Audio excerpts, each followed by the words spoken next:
80% நன்மையை தரும். உடல் நலம் பெறும். சுபகாரியங்கள் நடைபெறும். ஆடை ஆபரணம் போன்றவற்றையெல்லாம் வாங்குவீங்க. வியாபாரத்தில் சில விரயம் ஆகும். அதுக்கு என்ன பண்ணணும், வராகி அம்மனுக்கு தேங்காய் தீபம் ஏற்றி வழிபாடு செய்வதும் விநாயகர் வழிபாடு செய்வதும் தொழில் சக்கரத்தை அமைச்சு நம்ம தொழிலை முன்னேற்றிருக்க வேண்டியது நம்மளோட கடமை. மீனராசிக்கு 70-80% நன்மையை தரும். புதிய தொழில் அமையும்.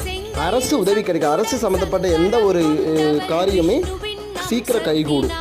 ஆனால் வீண் விரயமாகும். எதில் விரயமாகும்னே தெரியாத அளவுக்கு விரயமாகும். உடல் நலத்தில் கவனம் தேவை. சின்ன உணவுலேருந்து பெரிய உணவு வர நம்ம ஒவ்வொன்றிலுமே கவனமாக இருத்தல் வேண்டும். சுப காரியங்கள் கைகூடி வரும். வருகின்ற குரு பயிற்சி, அர்ச்சனை, அபிஷேகம், கலச தீர்த்தம் பெறுவதற்கு முன்பதிவு செய்யுங்க. தெரிஞ்சவங்களுக்கும் அனுப்புங்க. தொலைவில் இருக்கிற பக்தர்களுக்கு கொரியர் மூலியமாக கலச தீர்த்தம் அனுப்பப்படும்.